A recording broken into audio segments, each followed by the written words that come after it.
And welcome once again to the Australian Female Dota 2 League. I believe this is the first game of many to come. My name is Maya and I am joined by Kovlat today. How are you doing? 10 Cole? seconds remaining. 5 seconds So while we remaining. wait for Kovlat to join in, Reserve this is time. between this is a best of three, I believe, between Euphoria, otherwise known as Mint, as well as Defense HQ. So I have friends on both teams, and I'm not sure why Kovlat can't hear me. And I'll just check with him in a bit. But yes. And like I mentioned, I have not mentioned this, but I was actually asked to cast this at the very last minute. So I don't have a lot of information for you guys. Apparently Koblat's Skype needs starting, and we will do that in a bit. And then right now, we're gonna see Defense HQ versus Euphoria, otherwise known as Mint. So this is the Australian Female Dota 2 League, and apparently, I believe there must be at least a female for every in every team. So the girls get to play alongside the guys.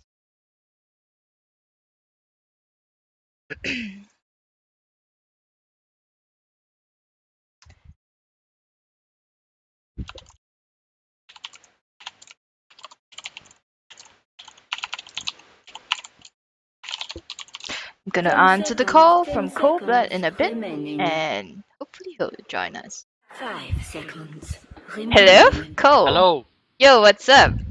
Not much. Hello, everyone. Reserve time. Awesome. Skype decides to adhere to Murphy's Law and it stuffs up at the as soon as we start. So, into the draft here, Mayor. Hopefully, you can see it as well. Ember Yep. Spirit, Batrider being banned out. Haven't seen Batrider in a draft for a very long time. Ember Spirit certainly have done so lately. Bristle and Naga Siren. The Bristle we expected, the Naga not so much. I'm excited to see a Lone Druid because Sable Mark II is going to be picking that one up, and he is very, very good on the LD. That's right. Sable. I've talked to Sable before when I was back in Melbourne, and he has mentioned that Lone Druid is probably one of his best heroes. So the Hamer, who is captain for Defense HQ, he's gonna just snap that right up. Oh, for sure, yeah. And we're not sure if he'll be going in the off lane or in a safe lane at the moment. 10 seconds Chances are he'll be remaining. up against a Furion if they do an aggressive tri lane or anything like that. Ancient Apparition Remaining. has been seeing a lot of play lately, man. Not due to any changes, more to people realizing he is incredibly strong. Aids the carry later on in the DPS. And, when you get sniped by a giant ball of ice from across the map, there's not a lot you can say to it. And staying with the theme of ice, we've got Jakiro as the other pickup for the Defense HQ boys and Nemo. That's right. So like I did mention, I believe each team must have at 10 least one girl. seconds remaining. For Defense HQ, I believe that is Timo. I'm not too sure about G Woods though. That's a new name to me, but I will have to figure out who that is a bit later. For Euphoria or Mint, as I'm gonna call them, they are mostly females. So I do see some familiar names there. They have played in the Southeast Asian Female Dota 2 League as well. We've casted some of that as well. So I see some familiar names, and I'm really glad that 10 the seconds female community is just remaining. banding together right now and to play more 5 Dota. seconds Yep, fair enough. remaining. Get away from the scumbag men, of which Defense HQ is mostly composed of at the moment. So Hey, hopefully they hey, can overcome the inferior gender. That hey, being hopefully Mint can overcome the inferior gender plus Nemo on the other side. I recognize why Cull. She is a very talented support, so I'll have to see if she has a recurring role here. Zeus, Bloodseeker, Crystal Maiden, and Invoker, the bands out here.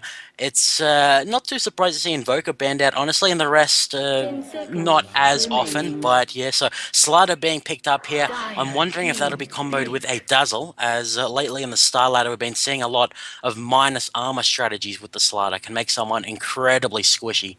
So yeah, we'll have to see what they decide to go for. Visage has been picked up by Defense HQ, so they've got their two supports, both with a decent bit of lockdown, particularly once they hit level 6. Not sure what they'll go for next, Mayor. They have been the enemy team's been banning out a lot of mids, so they 10 might try seconds and pick that remaining. up while they can, or they may leave it till last year, opting to go 5 for either a seconds carry or an offlaner. We'll remaining. assume for now a carry. So, as I'm closer to Defense Reserve HQ, I time. do kind of feel that, Sable's gonna take his lone druid into the jungle itself. I've seen him do that, but now that Hamer has actually picked up both the Jakiro and the Visage, it might lone druid going to the lane itself and getting those levels from there. Because lane experience generally much faster. Yeah, you want to get up in the levels to get tanky on the druid himself. You want to get a radiance on the bear, which is I know what Sable likes to go for on that if he has a good game. Yep. We've seen Slaughter in the safe lane lately.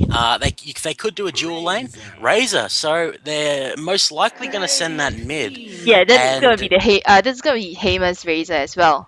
Pretty surprised though. He picks up the Razor, but Razor early game kind of wrecks mid lane heroes, kind of wrecks solo heroes as well. But you know, I would have expected him to be more cautious in his picks. I kind of I feel think Razor it's right meant to now is be.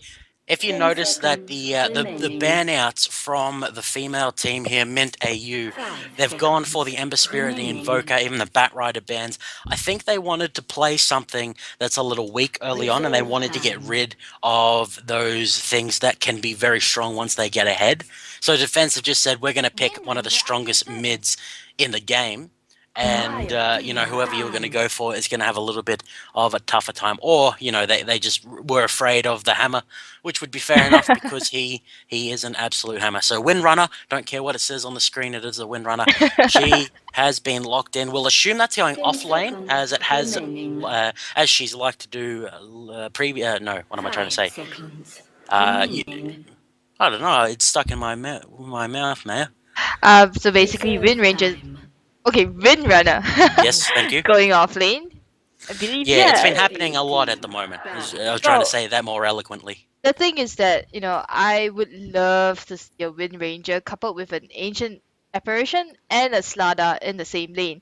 It means that they can go really aggressive with Wind Ranger's power shot 10 as well as the seconds shackles. remaining. Sorry, as well as the shackle shot. So, they can 5 really be seconds aggressive. remaining. AA can set up her shackle shot with his Cold cold feet. feet. Reserve Yeah, time. and then she just runs in, and that's a lot of slow as well with her wind run. So I'm not gonna be surprised if Aurora or Mint, as we should be calling them, Mint. Yep, Mint.AU. I wouldn't be surprised if they send them into an aggressive tri lane. Yeah, well, the thing about Mint's tri lane at the moment is that all of their lockdown is situational. You've got to stay close to the cold feet. You've got to That's be right. close to Slaughter. You've got to be near a tree. So it's a high risk, high reward type of Yep. comp they've got. So I mean, with the Nature's Prophet coming in with the trees, that could lend itself very well to them, as we see the Phantom Assassin and the Puck being banned out here. So they expect the Razor to be a safe lane Razor, which I'm not sure about. True. Hopefully, these picks will Yeah. reveal to us what they're thinking. I kind of feel that maybe Mint is expecting Lone Druid to go in the jungle and then Razor be in safe lane, but 10 seconds knowing Hammer, I remaining. doubt it. I really doubt it right now, unless he picks up another hero, which, yeah, that's right. So Razor, mid lane, played by Hammer. Faceless Void might be played by Meteors, not too sure, but Sable's gonna definitely pick up his Lone Druid, and it feels like he's gonna go off lane. Pain.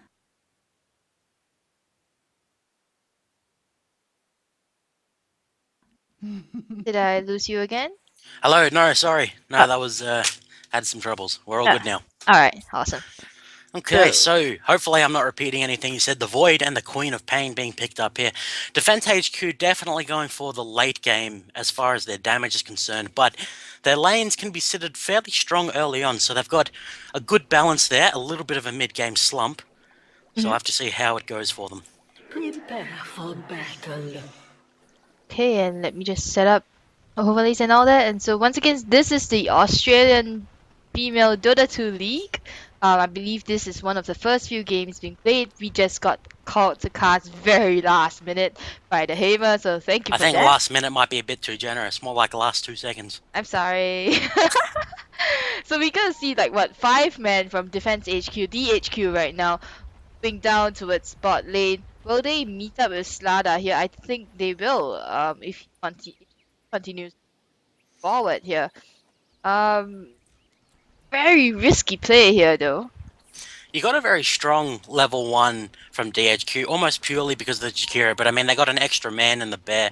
They've got damage steal from the 30 Razor. seconds AoE to slow battle. from Faceless Void. 20% at the moment, not the best, but that is also attack speed, so early on when auto attacks are the biggest damage, it cripples them quite a lot. And then, of course, the Soul Assumption. So it's not surprising to me that Defense HQ are setting up an aggressive push this early on. They're just going to use that to put down a ward up on the high ground there, so they expect that the bottom lane may be a little bit problematic. I'm not sure if it blocks that camp there.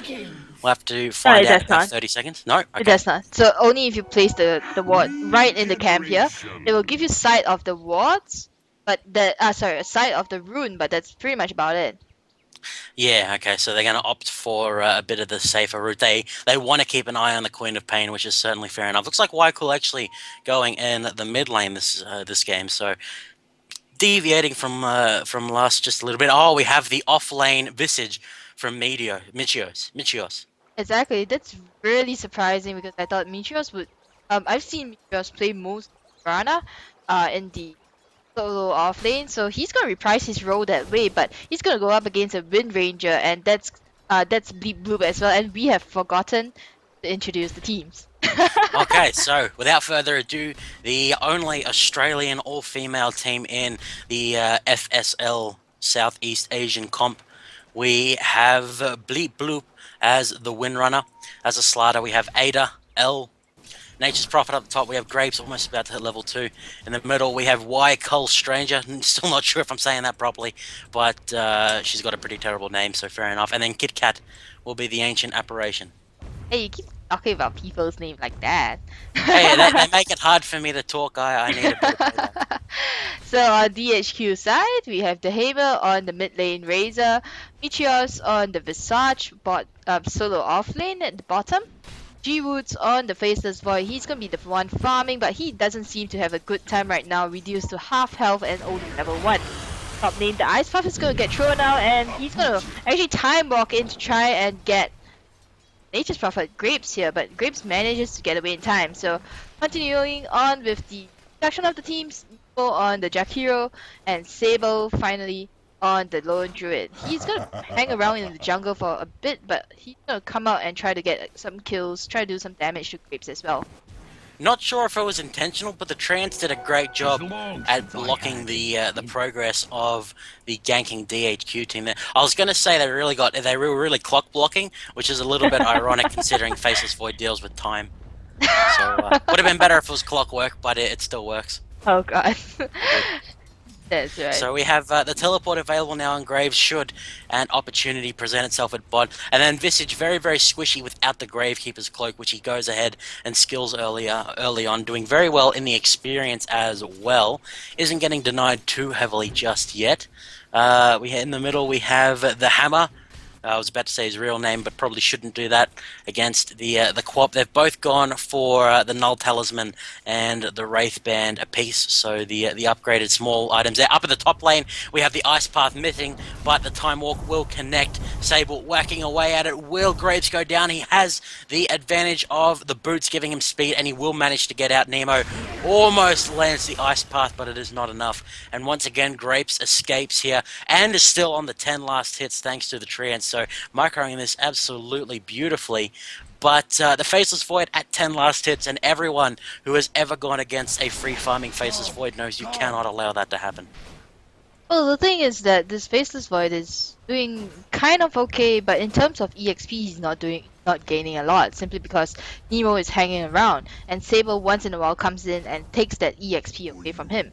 So it looks like G-Woods is gonna be, he's gonna be more, I don't know, he needs quite a bit of farm, and I'm looking forward to this because DHQ, they have a strategy where pretty much it's really the entire team based kind of fights. They base their fights around the team fights instead, and they take smart fights, or at least they try to. Radiant's bottom tower is under attack. Yeah, this is definitely fair enough. So the haste rune going to spawn at the bottom here. Either mid could use that to go and gank down at the bottom. The hammer going to throw out the plasma coil, does a lot to the quad. He's opted to go more points in the static link, try and get a little bit more of the lane dominance. And now Wycool going to pick up this haste thanks to the wards that have been placed by the tri lane at the bot. She could use that to come in and gank. sorry about Actually, the that, shackle lands onto Michios there. Take a lot from the power shot as well as a slithering crush. And Slaughter actually gets the first blood. That is the best situation they could have hoped for there. Beautiful shackle shot leading into we talked about it, Maya. The situation with CC, if it lands, you're going to be in a lot of trouble. That's right, and you know, Visage, without his familiars, he can't really do anything at all.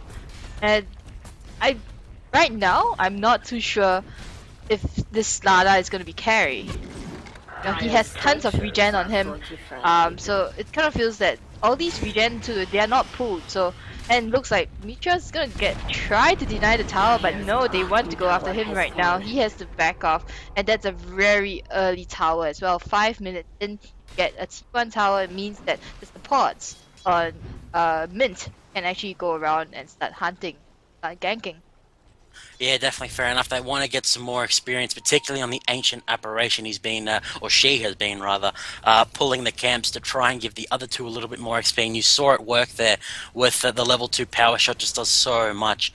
And now Slada herself going to be picking up another point in the sprint.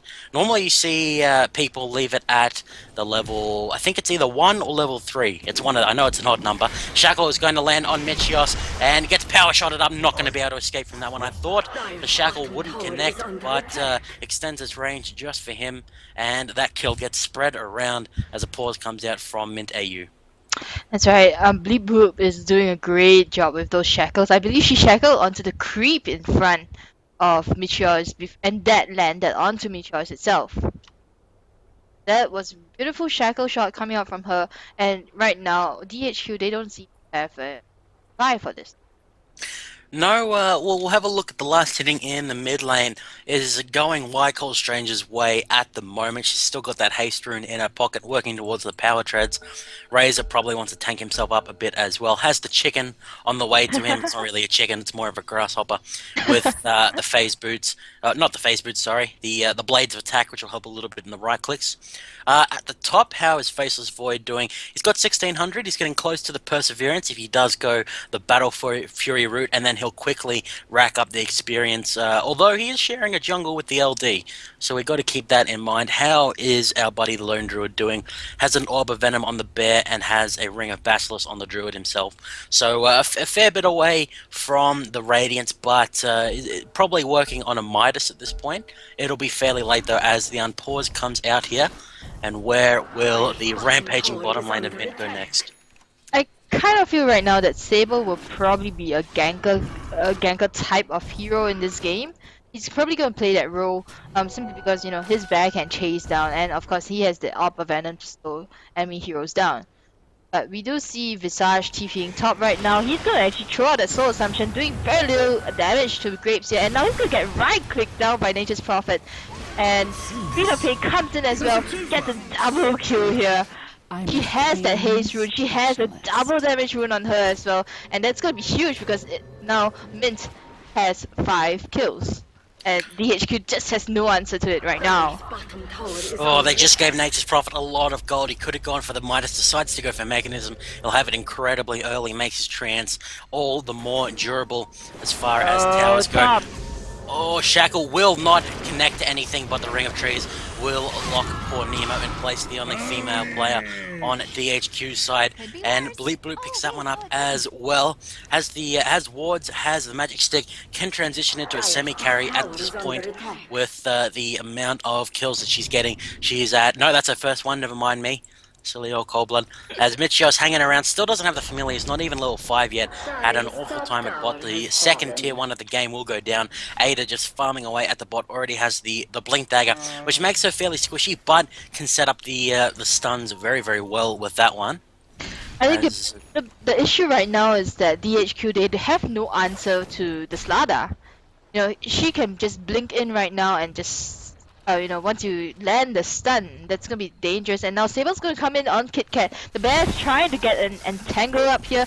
There is an entangle. Heimer's just using his static link to try to reduce some damage and get some damage in himself. Gets that kill there on Kit Kat, but now Ada comes in, stuns, and actually Wind Ranger comes in as well. Tons of quick response here, and Heimer's in a lot of trouble here.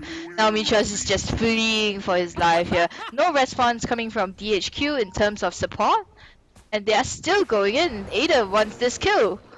Well, she has to blink up. Yeah, doesn't even need the blink, gonna get off the crush. Double kill for the Queen of Pen. Beautiful response, like you said, by Mint in the mid lane there. I feel like Chronosphere could really turn this one around, but the Faceless Void having a little bit of trouble with the levels. Every tier 1 for Defense Headquarters gonna be falling now. The Treants with the aura of the Buckler just so difficult to deal with. And there we go, Mechanism has been finished. A key teamfight item for them, Power Treads, up on the Slaughter as well. So they can initiate whenever they want. They've got great follow-up to it, with the AA's Ice Blast almost available. And what have DHQ got? I mean, the Razor ult, actually pretty decent in these fights, will do a heck of a lot, particularly if someone gets aimed down. Chronosphere could turn it around. A nice Ice Path could turn it around. But the other two, the Visage and the LD, they'll have a little bit of trouble contributing in these fights if RNGesus is not on the side of the Lone Druid. I kind of have to disagree with you as to what you said about Razor's Eye of the Storm, his ult. Nature's Prophet, once he has his treants around him, basically that negates Razor's ult, because that ult will just target the lowest health. The unit with the lowest health, and those are the treants. Having a bit of the Lich ult around the creep syndrome. Yeah. Which no one likes to deal with as a Lich. Exactly. So Heimer's gonna go ham a bit and try to steal some damage from Lucy. Yeah, I guess her name is Lucy spelled backwards. I think, yeah. Wow. It only took us a season and a bit to realize that. And now, Heimer's in a bit of trouble. Nature's Prophet is going to TP in, and Queen of Pain's around as well. She lets loose with that Sonic Wave. Does a lot of damage to Heimer, and Heimer's going to try to run away, but Nature's Prophet going to get the kill there on Meteors on the Visage here. And again, it's the response of Mint is so quick. I can't believe this. This is like, perfect communication right now. Yeah, they've definitely worked out their team synergy since the previous season. Chronosphere is now available thanks to the increased experience of Midas, but the Vortex gonna zone them out from this tower for a little bit. Windrunner's ult not available yet, as they don't generally like to take it this early. Even so, the tower gonna be falling incredibly low here. It is the tier 2. It'll be the 4th tower to fall, all of them on the side of DHQ, with the Treants giving a lot here. AA gonna pick up her arcane boots. Poor Nemo not yet has the macro pyre, as fortification user 19 health. Can they get the deny? No, they're not even going to bother with it, as Quap gets their last one there. Shackle, sneaky little shackle on the bear will not be enough to lock down the LD, and Ice Path gonna go around. Soul Assumption does a lot to this cheeky Windrunner, but she will make it out thanks to the mechanism there. And that is 4 towers going down thus far, with the Furion teleporting top to deal with that one at the dealing with the tier 1 at the top. And DHQ, they need to make something happen right now, as Furion is out of the picture. So is the Quap, and they actually have popped the smoke up here, Maya. So they're looking to make something happen. Oh, mid lane, and comes in with the blink and immediately stuns out G-Woods here. Faceless Void unable to cast his Chronosphere at all. And the thing is that, even if he casts his Chronosphere, but no, Lucy still wants to go in, and she wants to get a kill on Nemo there. Nemo's probably going to drop here. Meteor's also dropping very, very low. Slaughter taking a lot of damage, but he's going to back off here. Wind Ranger gets a double kill here on the Visage, and she gets another kill. Triple kill with Sable, the 3rd casualty in this game right now. And we have to keep in mind, Faceless Void did fall at the start, being a little bit too ambitious for only being level 6 with almost no combat stats whatsoever. Ice Vortex goes down, past the barracks. The tier 3 under a lot of pressure right now. Only a single creep there. Ada gonna pick up the aggro of the tower, and then of course picked up a very early Vanguard. Even without considering the blink she picked up first, doing fantastically for her. So blink forward, Chronosphere, not going to catch anyone except Bleep Bloop. Ice Path, beautifully done, actually going to catch Slaughter and the Windrunner, although the Faceless Void will fall to the burst of the Queen of Pain. Razor will take down the Slaughter, so 1 for 1 thus far. Ice Path will again land on the Furion as Kit Kat tries to get out. Soul Assumption not available for Michios on the Visage as Dagon picked up by the Furion. Going to be even more of a pain in the behind here as Sable going to head on off to the jungle. The Hammer going to clear in the mid. Michios finally gets his familiars, which could be a big difference in these fights, the AoE stuns and then the initial damage they do. But Mint doing a great job of not giving them any room here. Already they're continuing to push with the newly Dagoned up Furion, so they can't even farm. They can't use this downtime to farm Maya because the pressure is still on them, and this is leaving Roche wide open at the moment, maybe a little too early though. It doesn't really matter if they take Roche right now because DHQ, they were kind of going for a 4 protect 1 strategy where, you know, basically they have 4 heroes that go and protect Faceless Void, but Faceless Void he has 3 deaths under his belt right now with 0 kills, and that's gonna set him back a fair bit. Getting that Hand of Midas as well, I don't know if that's a wise choice, simply because it just makes him so squishy. He could have gone I guess for the it's Battle like, Fury. we're in this for the late game, let's go all the way and hope something happens to keep us in. Yeah, but the thing is that Mint, they have that early game aggression. They might face a slump right now in the mid game, but things are just going so well for them. Looking at the goal graph, look at that. It's just 14k in their advantage. And Very green. Very exactly, green on the net worth. Exactly. And even the EXP as well, it's about 7,500 EXP advantage for Mint right now. So they are doing pretty well, and that mid game, they are just going to get better and better if they keep getting kills like this.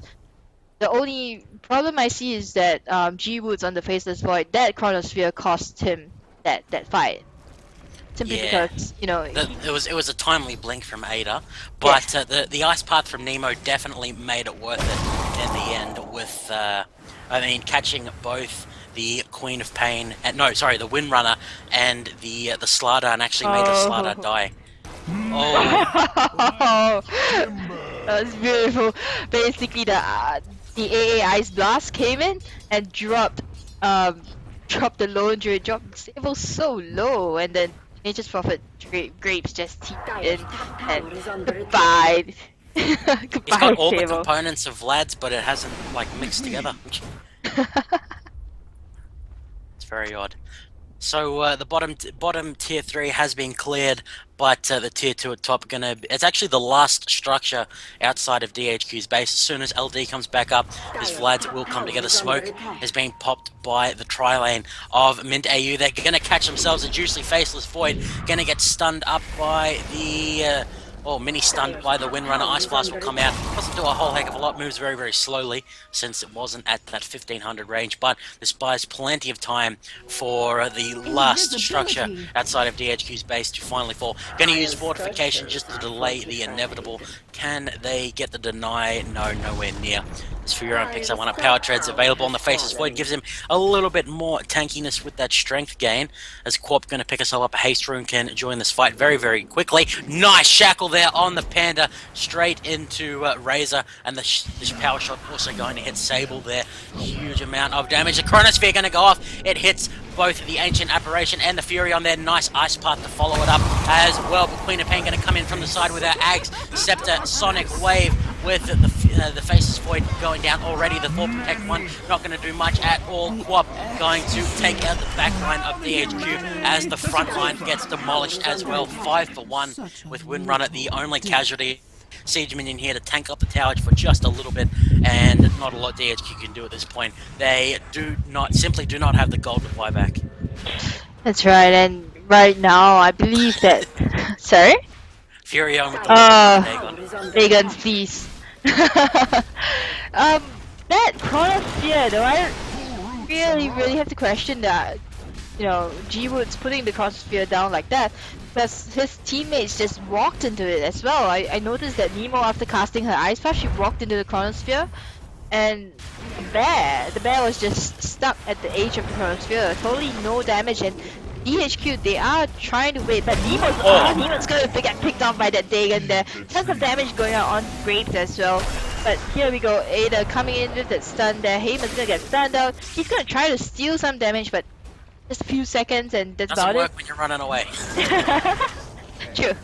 And The poor panda. yeah, so like I was saying, DHQ, they don't have any high damage. They don't have any DPS right now. I mean, don't talk about the bear. The bear does basically nothing right now. Razor, he's only good if he gets his static link off like for at least 10 seconds on a hard hitting hero as well. But he gets his Eye of the Storm off as well. And Lone Druid's just Lone Druid. He's really nothing without his bear. And then you have the squishy supports, Jack Hero as well as Visage. They don't have a lot of right click damage as well, and that's what you really want when you have a Faceless Void. When you Chronosphere like as many heroes as you can, you want your teammates to be wrecking them, but your teammates can't. And I believe this is the chink in the armor that DHQ has. Yeah, they picked a late game comp and didn't get ahead in the early, so they cannot reach that point where they'd be strong. Level 4 Dagon picked up by our Rampaging Nature's Prophet, who's being played by Grape. She'll be TPing back in here any second now. The T3 in the mid, very, very low, but it looks as though Lucy going to lead the team away from there to try and hunt down these poor familiars, as Furion going to take down Sable and down at the bottom lane, who's just trying to get some pushing going on.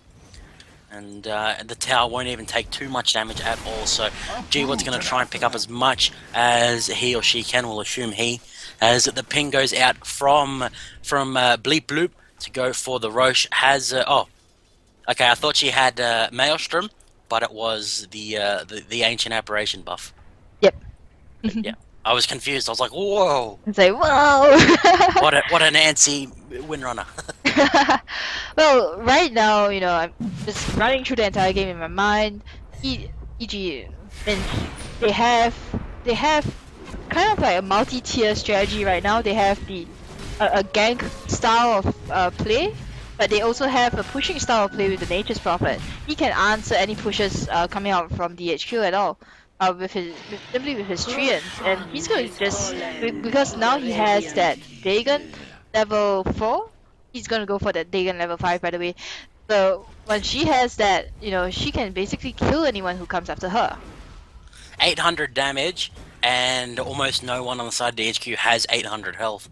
So it's a very strong pickup, very, very strong early on. Blink after the Visage does Lucy, but she will back up. I can't believe it took us that long. Oh, look at that. Grape coming in with that spout there. Mitchell's dropping to less than half health right now. Grape's in a bit of trouble, but he's done his work, he's given them sight and basically forced his teammates to actually come in, her teammates to come in and do some damage as well. Nada might drop here, but he has Aegis. She has Aegis. We'll be trying to come in, do some damage, but gets focused by the tower here. And Ada may be going ham right now. She gets caught out in the ice path here. And the lucky bash as well from G-Woods, but the shackle shot will land on both Nemo and G-Woods, and will Lucy drop her Sonic Wave? Not enough mana, it's still a cooldown as well. Nemo's gonna drop once again. Oh, that Chronosphere barely stopped the tower attacking Ada. It was a beautiful ice path from Nemo to make sure the Aegis did get popped in the end, which is certainly worth it. But with the death of it was Jakiro who died in the end for just popping the Aegis. And I mean, Furion died, but she was so balls deep that you kind of expected it. And it's kind of weird to say she was balls deep, but that's the only way you can really describe it. Shackle not going to do too much there. Soul Assumption used on the Windrunner. She uses 4-star. Oh, did they notice this? Projectile. Ada going to be blinking in here. Massive damage from the Aghanim Scepter. Queen of Pain 2 instantly go down. Ada Will the bear be able to pick her up? Oh, Sable is going to get linked to the ring of trees that he was stuck in there as the synergy continuing to come out from Mint.AU. They've grouped up in the mid. Mechanism is going to be popped by Furion the Bloody. Sanjin Yasha finished up on the Razor, but it is too little too late. The tier 3 in the mid going to fall after this fortification wears off, and the barracks will be next. Amplified damage used on the faces for it. He has -8 armor. He is so squishy, particularly when the Windrunner has exactly 110 damage, attacking fairly quickly, and then, I mean, Slada is working on an AC, so that's even more minus armor. Hammer is just being so... Oh, that's a nice ice puff, catching 3 heroes right now. But no follow-up at all. Grapes is gonna try to TP out. He sprouts himself, and where is the Chronosphere? Chronosphere catches 2 heroes, bleed bloop, caught in that Soul Assumption, does enough damage, and she will go down right now. Ada gonna right-click, and sorry, Ada's gonna just try to stun the faceless void there. And Queen of Pain gets the kill instead. She manages to TP out in time. Oh, beautiful play there by DHQ. And will we see a comeback? I don't know. Oh, that was a beautiful Chronosphere out of G Woods, locking up half of the team, and a nice Ice Path as well. That's what we were kind of saying earlier, Maya. If you have a good Chronosphere and the Ice Path, or vice versa, you've got a good team fight set up. Despite how far behind in items they are, they do a 3-for-1, and they may get a tier 1 off of this, which would be fantastic for them. Really opens up the middle part of the map into the river. They will be able to take that down. Courier going to fly in and drop off the armor part of the Trank Boots for our good buddy Sable. And there's an illusion rune up the top part of the river if they wanted to pick it up. This is going to give G Woods some nice room to farm up here. Has picked up both damage parts of the Battle Fury. Just needs to work on a Perseverance. And the Midas continuing to tick away there. We can see the Hammer has surpassed the Windrunner even just barely in the gold. He's going to go for another Yasha, I believe. So could be going for the... the Manta style, which would, I do believe, it gets rid of Ice Blast and things like that. Yeah, it will negate some debuffs here, but you know, I'm really interested in what this Queen of Pain is building right now. She has a Desolator on her, so, and Ada's gonna actually find someone in the jungle here, finds 2 heroes and manages to stun all 3 of them, plus 2 plus the bear. Nice Ice Puff and Bleed Blue Frost Staff to get the Frost Staff into the Ice Puff here, but it's not gonna stop her. Queen of Pain gonna get the kill there on Lone Druid, and now Nemo gonna get right click down here. That damage! Oh, Queen of Pain gets the double kill, and it's right now beyond godlike. Double Urn of Shadows used on Nemo there. Before that fight started, Faceless Void got picked off by the Furion at the top, and it looked a lot like that. The zap of a Dagon, that is a team wipe for nothing in Mint.AU's favour. They're going to take down the ranged barracks. Power Shot will take out the creeps. Lickety split. Roche is up in 5 minutes. Barracks will go down. GG called by DHQ at the 25-minute mark after a brilliantly holding on. And a decent team fight at the end, but when they got picked off one by one like that, it doesn't work too well. And we'll be moving into game 2, Maya, if there is one. That's right. Is that a Razor? Is he falling into the fire? Yeah. Oh, Razor, get out of there! I once saw a bounty hunter do that. He was celebrating and he just slowly slid down the slope. So very quickly, we're gonna move on to the next game. I do want to make a note though. I kind of feel that DHQ got outdrafted. They did pick a good comp. It's just kind of got outdrafted and outplayed by Mint.AU. Yeah, no, the comp for the Mint.AU girls worked together incredibly well. I feel as if DHQ, if they'd stayed even early on, they would have dominated in the mid, just because they've got a lot more guaranteed lockdown. But yeah, Mint.AU did a brilliant job getting ahead, and I think the MVP will have to go to Grapes for some incredibly exciting Furion play with the level 5 Dagon and the Mechanism. That's all she had, that's all she needed. Yep. Took on a lot of people 1v1 without right-clicking. There's not That's many right. who can do that. That's right. But, Alright. shout out to Lucy, we finally figured out her name. Why call it doesn't... really sound the same as Lucy. She actually had a desolator at the end. I didn't notice that one. Yeah, she did. It was horrifying. It was really scary. So, without further ado, let's move on to the next game. Cole, I'll see you there. See you.